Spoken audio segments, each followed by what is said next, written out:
আসসালামু আলাইকুম সবাইকে আজকের ক্লাসে স্বাগতম।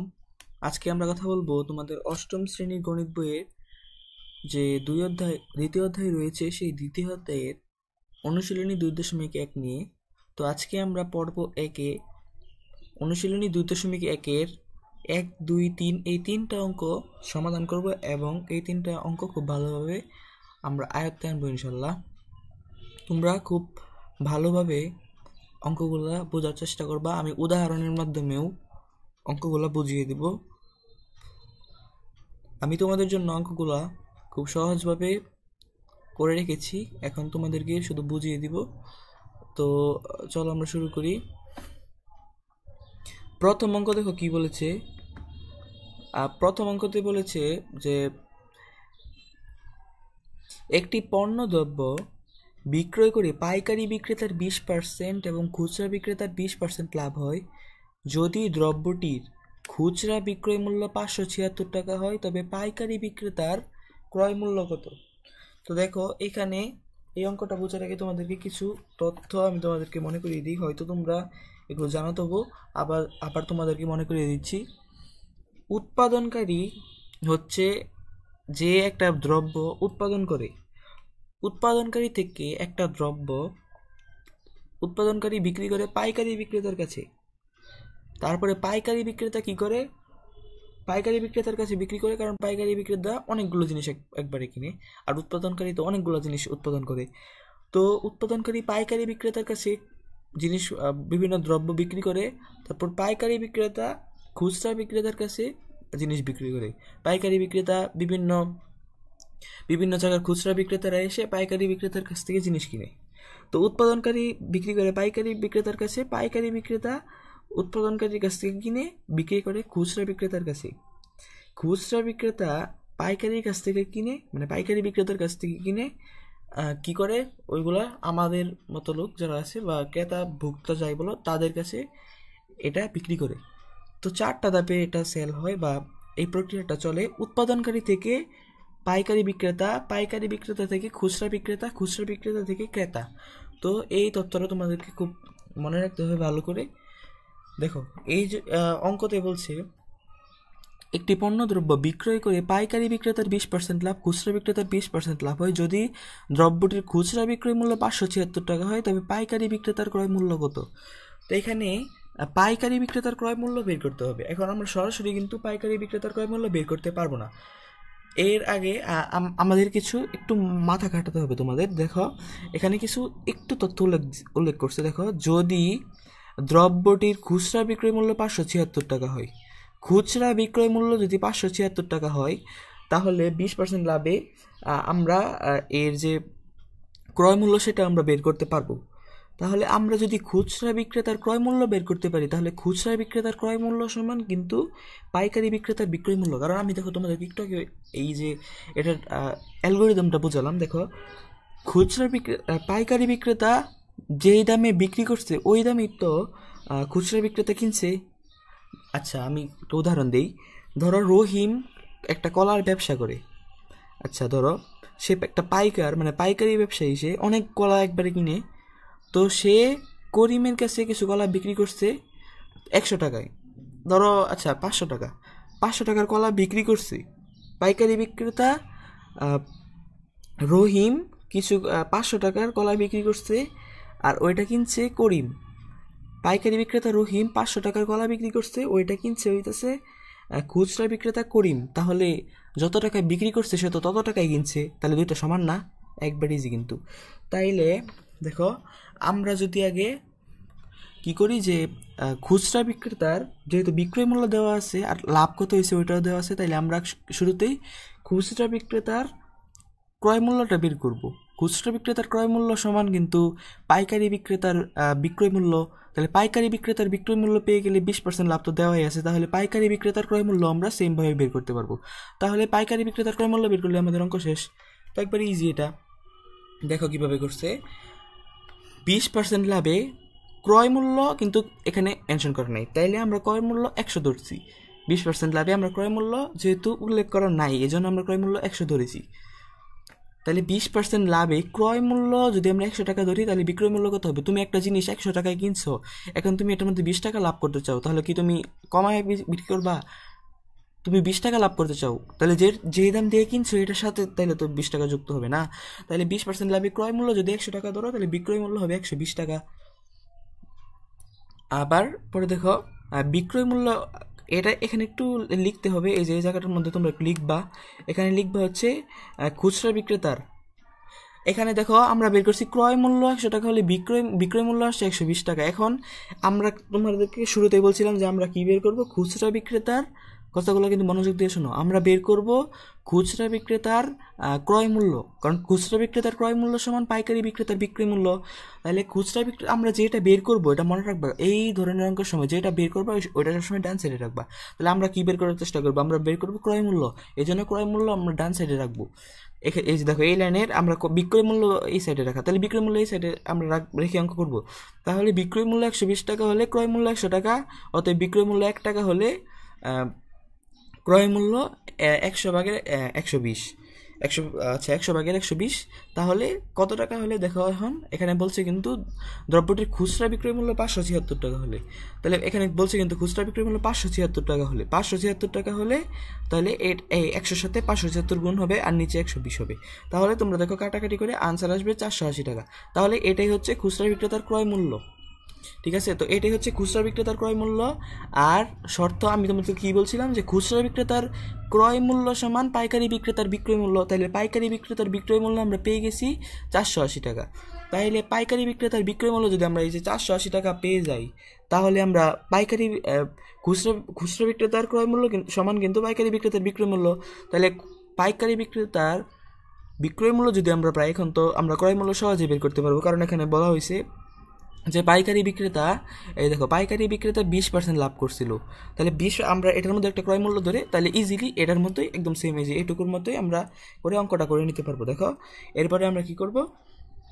এরপরে আমরা আবার লিখবো 20% লাভে, কারণ উল্লেখিত 20% লাভ করছিল। 20% লাভে ক্রয়, এইটার মধ্যে ক্রয় মূল্য ধরতে হবে, কারণ কিন্তু ক্রয় মূল্য তোমার দেওয়া নাই। 20% লাভে ক্রয় মূল্য যদি 100 টাকা হয়, তাহলে বিক্রয় মূল্য হবে 100 যোগ 120, কারণ তুমি একটা জিনিস কিনছো 100 টাকায়, আমরা সাপোজ ধরছি, তো একটা জিনিস 100 টাকায় কিনছো, তুমি 20 টাকা লাভ করবা, তাহলে তো তুমি ক্রয় মূল্যের সাথে যে লাভটা করবা ওইটা সহ তাহলে তো বিক্রি করবা না। তাহলে দেখো ক্রয় মূল্য 100 টাকা হলে বিক্রয় মূল্য 120। আচ্ছা, পরে আমরা কি বলছিলাম, যে খুচরা বিক্রেতার ক্রয় মূল্য সমান পাইকারি বিক্রেতার বিক্রয় মূল্য। আর এখানে আমরা ক্রয় মূল্য 100 ধরে বিক্রয় মূল্য 120 টাকা হয়েছে 20% লাভে, যেটা পাইকারি বিক্রেতা করছে। তো এটা ঐকিক নিয়মে করতে হয়। তাহলে পাইকারি আমাদের বের করতে হবে ক্রয় মূল্য, এটা আমাদের ক্রয় মূল্য বের করতে হবে, যেহেতু আমরা ক্রয় মূল্য বের করবো, তাহলে এটা ডান সাইডে লিখবো। তাহলে বিক্রয় মূল্য, পাইকারি বিক্রেতার বিক্রয় মূল্য 120 টাকা হলে ক্রয় মূল্য 100 টাকা, পাইকারি বিক্রেতার বিক্রয় মূল্য 120 টাকা হলে ক্রয় মূল্য 100 টাকা। আর এরপর দেখো বিক্রয় মূল্য 1 টাকা হলে ক্রয় মূল্য 100/120, পরে আবার বিক্রয় মূল্য 480 টাকা হলে ক্রয় মূল্য 100 × 480 ভাগ 120। আচ্ছা দেখো এইটুকু কীভাবে করছে, লাস্টের লাইনটা দেখো, এখানে 480 আনছে কারণ এখানে বিক্রয় মূল্যের কথা বলছে, পাইকারি বিক্রেতার বিক্রয় মূল্য, আর আমরা বের করছিলাম কিন্তু খুচরা বিক্রেতার ক্রয় মূল্য, আর খুচরা বিক্রেতার ক্রয় মূল্য সমানই কিন্তু পাইকারি বিক্রেতার বিক্রয় মূল্য। তাহলে এখানে 480 দিতে হবে। তো তোমাদের আনসারটা একবারে ক্লিয়ার, 400 টাকা, এটাই হচ্ছে তোমাদের আনসার। তো আশা করি তোমরা বুঝতে পেরেছো। আমি আবার শুরু অংশ নিয়ে যাচ্ছি, তোমরা এখন খাতায় নোট করো, তাহলে তোমরা আরও ভালো করে বুঝতে পারবে। তারপর তোমরা আবার লিখো, এই যে এই অংশটুকু লেখার পরে তোমরা লিখবা এই অংশটুকু। তো তোমরা খাতায় এগুলো নোট করে নাও। তো এটাই ছিল প্রথম অঙ্ক। প্রথম অঙ্কের কীভাবে করবে আমি তোমাদেরকে আবার বলি। প্রথমে তোমরা করবা, মানে খুচরা বিক্রেতার ক্রয় মূল্য বের করার চেষ্টা করবা, কারণ খুচরা বিক্রেতার বিক্রয় মূল্য দেওয়া আছে। এখন তোমরা ক্রয় মূল্য 100 টাকা ধরে বিক্রয় মূল্য 20% লাভ 120 টাকা হবে। পরে আবার বিক্রয় মূল্য, যেহেতু ক্রয় মূল্য চাইছে ডান সাইডে নিয়ে, বিক্রয় মূল্য 120 টাকা হলে ক্রয় মূল্য 100 টাকা, পরে 576 টাকা হলে খুচরা বিক্রেতার ক্রয় মূল্য পেয়েছে, বা খুচরা বিক্রেতার ক্রয় মূল্য সমান কিন্তু পাইকারি বিক্রেতার বিক্রয় মূল্য। তাহলে আবার ওই সেম নিয়মে 20% লাভ যেহেতু উল্লেখ করা, তাহলে 20% লাভে ক্রয় মূল্য যদি 100 টাকা হয়, তোমার বিক্রয় মূল্য হবে 120।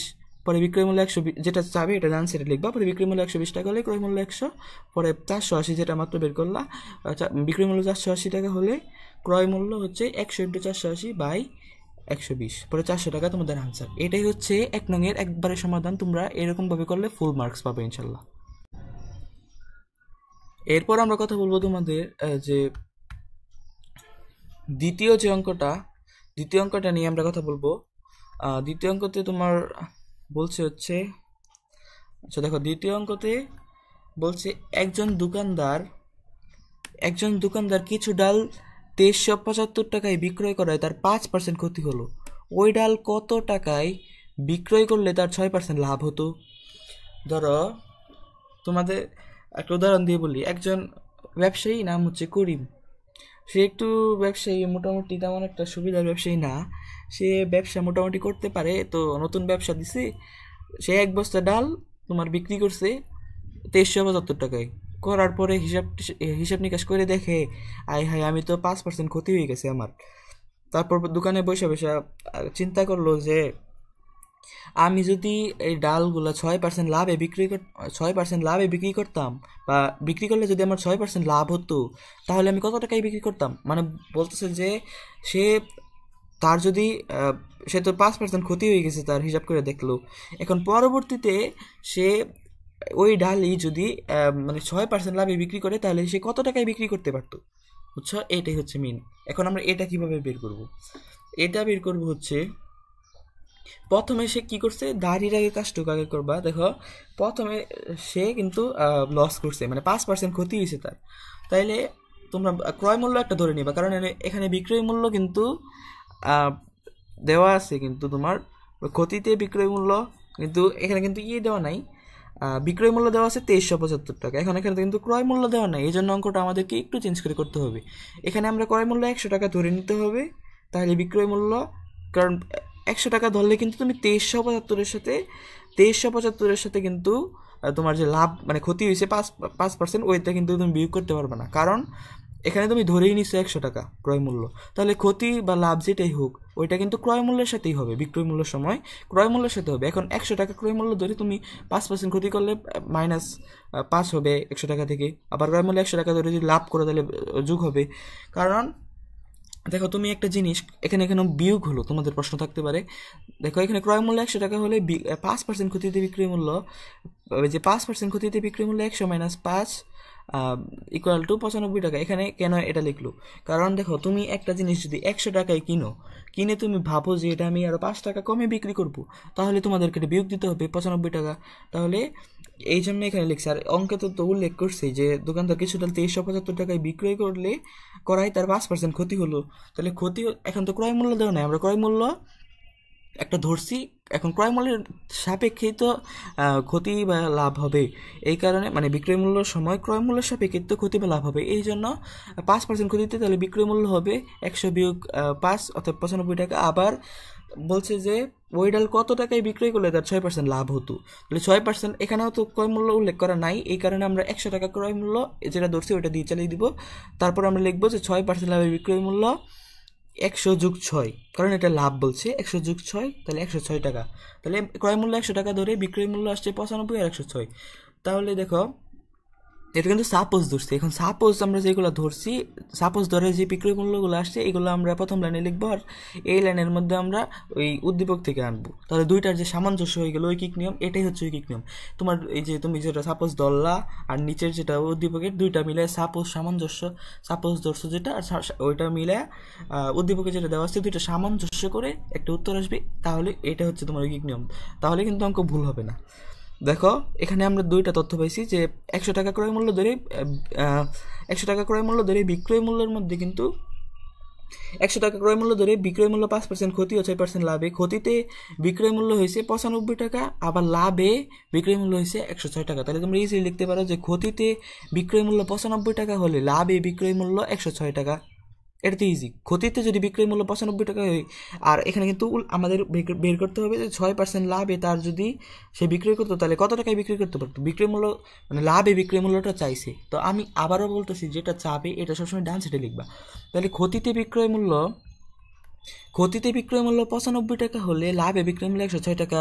ক্ষতিতে বিক্রয় মূল্য 1 টাকা হলে লাভে বিক্রয় মূল্য 106 ভাগের 95, নিচে 95 উপরে 106 হবে। এরপর ক্ষতিতে বিক্রয় মূল্য যদি, কারণ এটা কিন্তু উদ্দীপকে দেওয়া আছে, আমি বলছি দুটো সামঞ্জস্য করে লিখতে হবে, তাহলে এটা তোমাদের অঙ্কটা হবে। আর এটাই ঐকিক নিয়ম। তো দেখো, একের মাধ্যমে যে অঙ্কগুলো করা হয় ওইটা হচ্ছে ঐকিক নিয়ম। তাহলে ক্ষতিতে বিক্রয় মূল্য যদি 2375 টাকা হয়, যেটা উদ্দীপকে বলে গেছে, ক্ষতিতে বিক্রয় মূল্য যদি 2375 টাকা হয়, তাহলে লাভে বিক্রয় মূল্য, এখানে কিন্তু ক্যালকুলেশনটা করলে অঙ্ক হয়ে যাবে, কারণ এইটুকু আমাদের বের করতে হবে এখানে। তাহলে ঐকিক নিয়মের হিসাবে 106 × 2375, আর নিচে যা আছে তাই থাকবে। এখানে যা গুণ হবে বা যা থাকবে এটা সবসময় উপরেরটার সাথে গুণ হবে, আর ভাগ হবে নিচে যা থাকবে তাই। তাহলে উত্তর আসবে 2650। তাহলে 2650 টাকায় যদি ওই ব্যবসায়ী, যার কথা আমরা একটু আগে বললাম, একটু বোকা ব্যবসায়ী, সে যদি 2650 টাকায় ডাল বেচে বা বিক্রি করে, তাহলে তার 6% লাভ হবে। তো একবারে তোমাদের ইজি। এখানে কিন্তু এইটুকুই বলছে। এখন যদি বলতো যে শতকরা কত লাভ বা ক্ষতি হবে, তখন তোমাদের আরেকটু চেঞ্জ করতে হতো। ওইটা আমরা আর করছি না, ওইটা তোমাদের পরবর্তী অঙ্কতে আমরা দেখাবো, বা পরবর্তী পার্টি। এইটুকুই তোমরা করলে তোমাদের অঙ্ক কারেক্ট। তোমাদের অঙ্ক ভুল হওয়ার কোনো সুযোগ নেই। এইভাবে যদি সাজায় লিখতে পারো, ইনশাল্লাহ ফুল নাম্বার।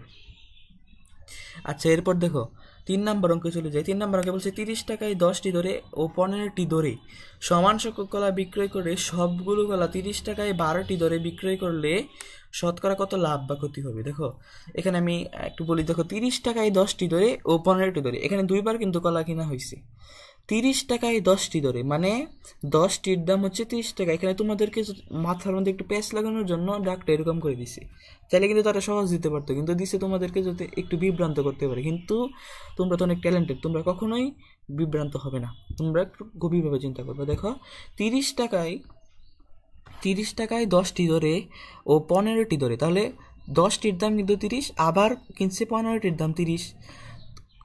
সমান সংখ্যক কলা ক্রয় করে সবগুলো কলা এখানে কিনছে কিন্তু দুইবার, আর বিক্রি করছে কিন্তু একবারই। এটাও কিন্তু তোমাদের মনে রাখতে হবে। সবগুলো কলা 30 টাকায় 12টি দরে, অর্থাৎ 12টির দাম 30 টাকা বিক্রয় করলে শতকরা কত লাভ বা ক্ষতি হবে। আমরা আগে যদি লাভটা বের করতে পারি বা ক্ষতিটা বের করতে পারি, তখন আমরা দেখবো শতকরা কীভাবে বের করতে হয়। আচ্ছা, আগে লাভ ক্ষতি বের করতে হবে। তো দেখো এটা একবারে ইজি অঙ্ক। 30 টাকায় 10টি দরে ও 15টি দরে সমান সংখ্যক কলা বিক্রয় করে সবগুলো কলা 30 টাকায় 12টি দরে বিক্রি করলে শতকরা কত লাভ বা ক্ষতি হবে। তো আমরা চলে যাচ্ছি 3 নং অঙ্কের মধ্যে, একবারে সহজ অঙ্ক। দেখো কি বলছিল যে 30 টাকায় 10টি দরে ও 15টি দরে। তাহলে প্রথমে 30 টাকায় 10টি দরে মানে 10টি কলার দাম 30 টাকা, আর 15টি কলার দামও 30 টাকা। তাহলে আমরা একটা কলার দাম বের করব। একটা কলার দাম এখান থেকে নিব, দুইটা জায়গা থেকে কিনছি। একটা কলার দাম এখান থেকে নিব, একটা কলার দাম এখান থেকে নিব। তাহলে দুইটা জায়গা থেকে যেহেতু কলা কিনছে, অর্থাৎ দুইটা বস্তা থেকে দুইটা কলার দাম নিল, দুইটা কলার দাম একসাথে করলো, তাহলে হবে দুইটা কলার দাম হবে 5 টাকা। দুই জাতের কলা কিন্তু দাম একই। পরে কি করবে, দুইটা কলার দাম যদি, দুই সাইডের দুইটা কলার দাম যদি 5 টাকা হয়, পরে এটার গড় ক্রয় মূল্য বের করবে, কারণ এটা তো দুই জায়গার কলা। তারপর গড় ক্রয় মূল্য বের করবে। পরে বিক্রি তো দুইবারে করে নাই, বিক্রি তো একবারে করছে। তো পরে বিক্রি 30 টাকায় 12টি ধরে হলে, তাহলে 12টির দাম 30 টাকা, পরে একটার দাম কত হবে, তাহলে বিক্রয় করছে, বিক্রয় মূল্যটা কত আসছে ওইটাই চলে আসবে, আর একটার বিক্রয় মূল্য চলে আসবে, আর এখানে গড় করার মাধ্যমে একটার ক্রয় মূল্য আসবে। তখন যদি কম বেশি হয় তখন বোঝা যাবে লাভ ক্ষতি হবে, আর যদি একবারে সমান হয় তাহলে কোনো লাভ ক্ষতি হবে না। তো এটাই মূলত এখানে বলছে। দেখো 10টা কলার দাম যদি 30 টাকা হয়, তাহলে একটার দাম 3 টাকা, আর 15টার দাম যদি 30 টাকা হয়, তাহলে একটার দাম হচ্ছে 30 ভাগ 15 সমান 2 টাকা। 15 দুগুণে 30, আর এখানে 3 × 30, 3 টাকা, আর এখানে 2 টাকা। তাহলে এই যে এখানে কিন্তু একটু উল্লেখিত যে 1+1, এখানে কিন্তু দুইটি কলা বলে না। দুইটি যদি তোমরা লেখো তাহলে এখান থেকেও দুটি হতে পারে, এখান থেকেও দুটি। 1+1 মানে এখান থেকে একটা, এখান থেকে একটা, তাহলে দুইটি কলার ক্রয় মূল্য 3+2 সমান 5 টাকা হয়েছে। দুইটা কলার ক্রয় মূল্য হয়েছে 5 টাকা। এখন দুই সাইডের দুইটা কলার ক্রয় মূল্য হয়েছে 5 টাকা। এখন আমাদের গড় ক্রয় মূল্য বের করতে হবে। ভাই এটা বলা যায় যে একটি কলার ক্রয় মূল্য। তাহলে গড় ক্রয় মূল্য মানে যেই দামে কিনছি গড় ক্রয় মূল্য, ওইটা যদি আমরা বের করতে চাই, তাহলে গড় ক্রয় মূল্য যে 5 টাকা আসছে, ওইটার সাথে আমরা 2 ভাগ দিব, কারণ এখানে দুইটি কলার ক্রয় মূল্য বলা আছে। দুইটি কলার দাম যদি 5 টাকা হয়, তাহলে একটি কলার দাম হবে 5 ভাগ 2 সমান 2.5 টাকা। তাহলে একটি কলার দাম পড়ছে 2.5 টাকা। আচ্ছা, তাহলে 12টি কলার বিক্রয় মূল্য যেহেতু আমি বিক্রি করছি, এখন ক্রয় কথা শেষ, একটার দাম আমরা পেয়ে গেছি 2.5 টাকা। এখন আসবে বিক্রয়ের ক্ষেত্রে। বিক্রয়ের ক্ষেত্রে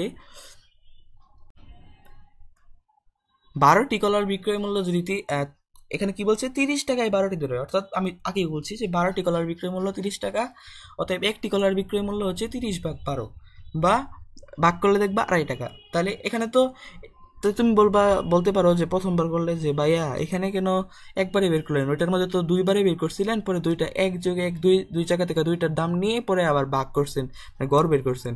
তো আমি তোমাদেরকে বলি, দেখো এখানে কিন্তু কলাগুলা সে কিনছে 2 জায়গা থেকে, এটাও বোকা ব্যবসায়ী। আমরা যে অঙ্কগুলো করতেছি, মানে ক্রয় মূল্য বিক্রয় মূল্য সবগুলো হচ্ছে বোকা ব্যবসায়ী। তো সে কি করছে, তোমার 2 জায়গা থেকে কলা কিনছে, একটু এখান থেকে কিনছে একটু কলা, পরে আবার সামনে গিয়ে দেখে আই হাই এই কলা তো দেখি একটু ভালো, আগেরটা তাহলে তো ওই হিসেবে পচা, তাহলে এখান থেকেও কিছু কলা কিনে নি, এখান থেকেও কিছু কিনছি, এখান থেকেও কিছু কিনছি। আর বিক্রি করার সময় তার ব্যবসা আর চলতেছে না, মানে খুবই লসের পথে। তার তো বোকা ব্যবসায়ী। তার এক বন্ধুর সাথে দেখা হয়েছে, পরে বলতেছে বন্ধু আমারে বাসায় দে প্লিজ, কলাগুলা সবগুলো তুই কিনে নি, নাইলে আজকে আমার বাসাতেই যাওয়া হইতো না, বুঝছো। পরে কি করছে, কলাগুলা সব একবারে বিক্রি করে দিছে, কিনছে 2বারে, কারণ সে তো মন বলা ব্যবসায়ী। একটু কিনছে, দেখছে কলা লস হয়ে গেছে, দাম একই, কিন্তু পরে দেখে যায় হাই এই কলার সাপেক্ষে তো এই কলা পচা ছিল, তাহলে এই থেকেও কিছু নেই, 2 জায়গা থেকে কিনছে। এখন আমরা একটার দাম বের করছি। আচ্ছা, আবার বিক্রি করার সময় কি করছে, 30 টাকায় 12টি ধরে সবগুলা বিক্রি করে দিছে, মানে 12টির দাম 30 টাকা, মানে সবগুলো বিক্রি করে দিছে। এখন বাসায় গেছে, বাসায় গিয়ে তার আম্মু বলতেছে যে তুই তো আজকে কলা বিক্রি করলি, এখন তুই বের কর যে তোর লাভ হয়েছে না ক্ষতি হয়েছে। এটা যদি না বের করতে পারো তাহলে তোর কিন্তু আজকে খবর আছে। ঠিক আছে, তো তার আম্মু এটা বলছে, পরে সে ক্যালকুলেটর নিয়ে তোমাদের মতো বসে গেছে, বসে এখন যে আমাদের ক্লাস করতেছে। আসলে কিন্তু এরকম না, সে কি করছে, তখন হিসাব নিকাশ করতেছে যে কিরকম লাভ হয়েছে নাকি ক্ষতি হয়েছে। তো সে কি করলো, তোমরা কি করবে এখন দেখো, পরে 12টি কলা সেই 30 টাকায় 12টি ধরে বিক্রি করছে, অর্থাৎ 12টি কলার বিক্রির মূল্য 30 টাকা, তাহলে একটার দাম হচ্ছে 2.5 টাকা। তাহলে একটা কিনছে 2.5 টাকা দিয়ে, আবার বিক্রিও করছে একটা 2.5 টাকা দিয়ে। তাহলে বলো লাভ হবে নাকি ক্ষতি হবে? সঠিক বলেছ, অবশ্যই কিছুই হবে না। কারণ দেখো একটা জিনিস তুমি কিনছো 100 টাকা দিয়ে, বিক্রি করে দিয়েছো 100 টাকা দিয়ে, তাহলে তোমার লাভ হয়েছে না ক্ষতি হয়েছে? গাণিতিক নিয়মে তোমার কোনো লাভ ক্ষতি হয় না, কিন্তু অন্য হিসাবে কিন্তু তোমার ক্ষতি হইতে পারে। কারণ দেখো তুমি যদি একটা জিনিস কিনে আনো কোথা থেকে, তাহলে তোমার কিন্তু কষ্ট হবে, যাইতে আসতে কষ্ট হবে। আবার যদি এই দামে বিক্রি করে দাও তাহলে তো আর হয় না। কিন্তু আসলে গাণিতিক হিসেবে তুমি একটা জিনিস যত টাকা দিয়ে কিনছো অত টাকা দিয়ে যদি বিক্রি করে দাও, তাহলে তোমার লাভ বা ক্ষতি কিছুই হবে না। তাহলে এখানে ক্রয় মূল্য যেহেতু 2.5 টাকা, বিক্রয় মূল্য 2.5 টাকা, অতএব ক্রয় মূল্য ও বিক্রয় মূল্য সমান, তাই লাভ ক্ষতি কিছুই হয়নি। তো যেহেতু ক্রয় মূল্য ও বিক্রয় মূল্য সমান, তাই লাভ বা ক্ষতি কিছুই হয়নি। তো এটাই ছিল তোমাদের অঙ্ক। আশা করি তোমরা অঙ্কগুলো বুঝতে পারছো। আজকে খুবই চেষ্টা করেছি তোমাদেরকে একবার ইজি করে বোঝানোর, এবং এত সুন্দর করে তোমাদেরকে ইজি করে বুঝাইছি, এটা আসলে তোমাদের বোঝার কথা। আমি আশা রাখছি তোমরা হয়তো অঙ্কগুলো বুঝে গেছো। তোমাদের অর্ধবার্ষিক পরীক্ষা বা বার্ষিক পরীক্ষায় এই নিয়মে যদি অঙ্কগুলো করো, আমরা সিরিজ নিয়ে আসবো, দরকার হলে তোমরা কমেন্টে জানাও। এভাবে যদি তোমরা অঙ্কটা করো, 3টা অঙ্ক যদি করো ক্রয় মূল্য বিক্রয় মূল্য, তাহলে তোমাদের ইজি অঙ্কটা হয়ে যাবে। তো ক্রয় মূল্য বিক্রয় মূল্যের অঙ্কের মধ্যে তোমরা তো প্রশ্ন করতে পারো, ভাই আমাদেরকে কি মনে রাখতে হবে, বেশি বা কিছু ট্রিক্স শিখাই দাও না। আচ্ছা, ট্রিক্স আমি তোমাদেরকে বলি, ট্রিক্স তোমার তেমন কিছু লাগবে না, শুধু তুমি একটু মাথাটাকে বেশি করে খাটাবা। আর হচ্ছে অঙ্ক করার সময় তুমি একটা অ্যালগরিদম, যারা 6-7 পড়ছো, অ্যালগরিদম লিখবা। উৎপাদনকারী নিচে টান দিবা পাইকারি বিক্রেতা, আবার টান দিবা খুচরা বিক্রেতা, আবার টান দিবা ক্রেতা। তখন তুমি এটা যদি সাইডে তুমি লিখে রাখো, তাহলে এই সাপেক্ষে তোমার উদ্দীপক দেওয়া থাকলে তোমরা ইজিলি করে নিতে পারবা। আর হচ্ছে আরেকটা কথা, তোমাদের ক্ষতি ক্রয় মূল্য 100 টাকা ধরে যে সময় অঙ্ক করবা, তখন ক্ষতি হলে যত পার্সেন্ট ক্ষতি বলছে অত বিয়োগ দিয়ে দিবা, আর লাভ হলে যোগ দিয়ে দিবা। তো এইগুলো হচ্ছে মূল বিষয়। তোমরা যদি এইভাবে অঙ্কগুলো করো তাহলে ইজিলি তোমাদের সমাধান হয়ে যাবে। আমি চেষ্টা করেছি অঙ্কগুলো ভালো করে বোঝানোর, এবং অনেক সহজভাবে বুঝিয়েছি। 2 নম্বর অঙ্ক ছোটো আছে, 3 নম্বর অঙ্ক একবারে মজার। তো মজা তারপরে কি বলে আনন্দ সব মিলিয়ে আমরা আজকে 3টা অঙ্ক করলাম। ইনশাল্লাহ সামনে আমরা আবার ক্লাস নিয়ে আসব, তখন তোমাদের সাথে আবার গল্প হবে, আবার বিভিন্ন প্রেক্ষাপটের আলোচনা হবে, আবারও মজা হবে। ঠিক আছে? তো ততদিন তোমরা ভালো থাকো, সুস্থ থাকো। আসসালামু আলাইকুম রহমতুল্লাহ।